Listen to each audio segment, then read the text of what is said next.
Hey, what's up, fragrance community? Thank you guys for joining me for another video. Always appreciate you subscribing, liking, commenting. It means so much to me, as you guys know, so thank you for that. Top lists, I keep thinking they're gonna get boring, but they're just not. Our fragrance community, I love a solid review because I like the presentation, I like to see that, I like to really get in depth with the fragrance. But, really, truly, I love to see lists because I love to see all my favorite reviewers doing lists. I love to see just random people doing lists.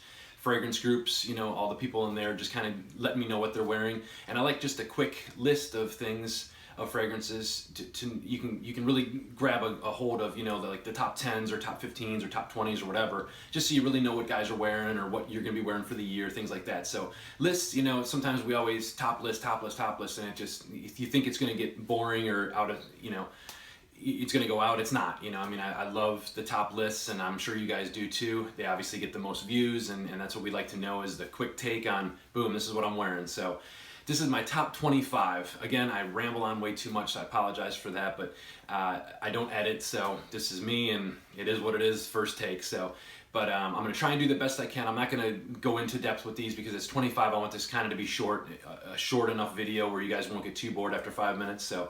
But top 25 for winter. Again, this is my list, nobody else's list. There's so many fragrances that, again, I could have chosen. Jubilation 25. There's so many great fragrances that are not on this list. But next year maybe. But this year, this is kind of what I'm really excited to wear. And here it goes. So number 25 on the list. There was a lot of talk about this fragrance in the community when it first came out, and now I don't really hear too much about it. This one is Fuchsia Secret. This one is number 25. You get caramel, coffee, also like some boozy, spicy notes in there. Really nice. I love this bottle. Again, it might be cloying to some of you, so be careful with this one on the trigger. It's a sweet fragrance, so maybe a little too cloying, but it works for me. People love it around me. It's just a very nice scent for the nice cold winter days. So Fuchsia Secret at 25. Number 24, our man Josh Meyer. He has just a great line of fragrances, as you guys know. This one really does it for the winter, though. I love Cape Heartache, of course, and the one duel that he just did with Redder. They did a great collaboration with Winter Nights. That one was probably going to make this list too, but it didn't. Just got it. So, but that's a great fragrance. So unbelievable for winter. It's just a Christmas scent. Definitely winter. So, but this one's Memoirs of a Trespasser. Of course, vanilla, myrrh. Get some woods in there. Just an excellent vanilla fragrance. It's a little bit different than just a boring vanilla too. You get some nice notes in there. So. That's 24. Moving right along, this one is kind of a weird fragrance. Not too much love on this one, but I love this stuff and I do get compliments from it. It's the licorice, nutty coffee combination, which sounds incredibly horrid, but it's absolutely beautiful. It's an awesome scent, comforting scent, and great for the winter months. This one is Au Noir by Dior. And this one is just excellent. It's got some, like I said, sweet coffee blend in there, some licorice. It's just a really cool, really nice blend. So you like that one. And this one, guys, again, I didn't want to bring up like discontinued fragrances, but guess what? We live in this fragrance world, and my gosh, every time we really start to love something, they either reformulate it or they discontinue it, and that's just the way it goes. And then you got to pay crazy prices on eBay or to the people who are selling them, and it is pretty expensive, but it's still such a great fragrance. When I first got into this, Mark Robes 08, he's always thought highly of this fragrance, and I'm like, my gosh, I just got to get it, and I really do love it. This is the pencil shavings, woody fragrance, but it's a lot deeper than that and a lot more than that. So this one is Gucci Pour Homme. And you get incense, pine, cedar, you get some pepper in there. I just really enjoy this fragrance in the winter months. So Gucci Pour Homme. Moving on, this one is a cinnamon bomb, but it's much different than just a cinnamon. It's not like a sweet fragrance. It's just so well done. I've really never smelled anything like it. This is from Mason Francis Kurkdjian. This one is Ciel de Gomme. Hopefully I'm saying that right. This is amber with some strong cinnamon. That's all it kind of is, with some other notes in there. I'm not sure. I can't really remember the notes, but that's coming in at number 21. Excellent fragrance there. We all know this one, and like I said, this isn't probably my favorite Amouage, because I do like a lot of the lighter fragrances from Amouage, but this really does, you know, have a lot of respect in the community, and as we all know, it's the Blue Beast interlude. Nothing but strong incense right here, and some amber in there.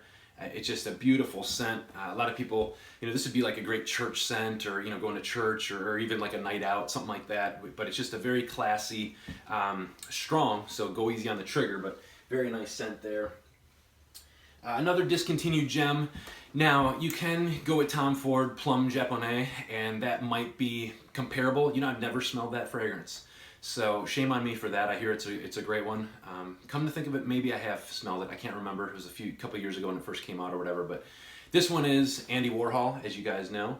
So number 19, Bond 9, vanilla. It's got a nice plum note, and then just some woods, like some oud in there, which is really nice, but just very pleasant to wear. People love it, and excellent. I love the bottle. I love, you know, the whole Bond 9.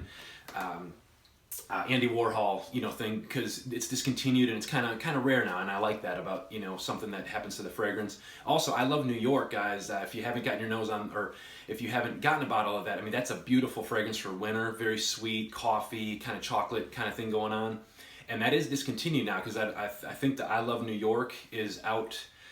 They're not using that anymore. So kind of, you know, if you do like that scent, get your bottles now, because you know, you can get a great nice 3.4 ounce bottle for $100.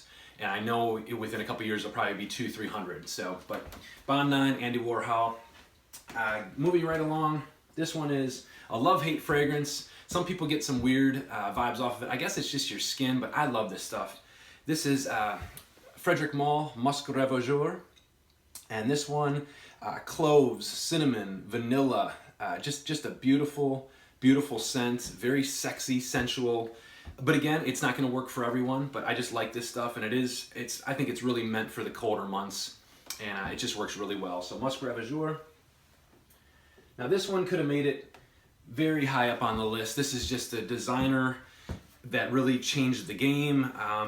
It's so well known. It's beautiful, and some people again aren't going to like it because of that crazy tar note in the opening. But my gosh, I think that lasts for like 2 minutes and 37 seconds. So don't let that scare you, because it turns into this beautiful, just coffee, chocolate, just absolutely beautiful. So this is Amen by Thierry Mugler.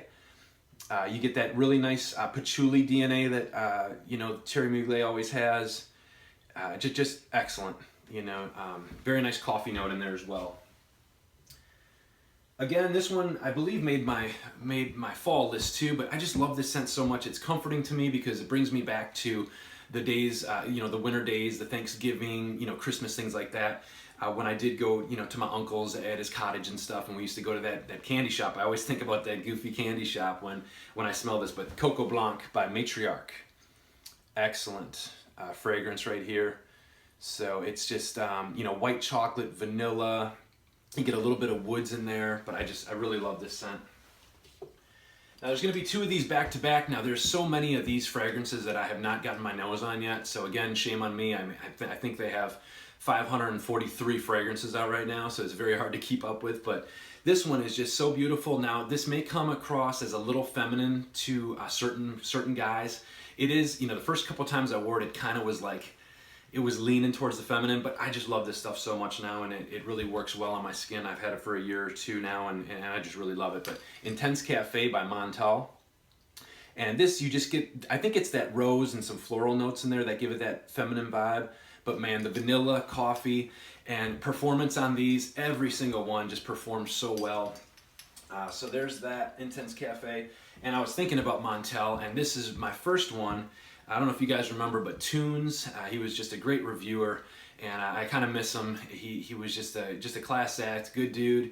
You know, I think he was 25 at the time doing this, but he acted like he was 55. You know, just very mature, very good dude, and I really miss him in the community. But I don't know where he is, but wherever you are, hopefully you're still out there doing well. And but this one he mentioned and just really fell in love with it. A lot of people get, you know, I saw a review on it too. It's like a bread note in there.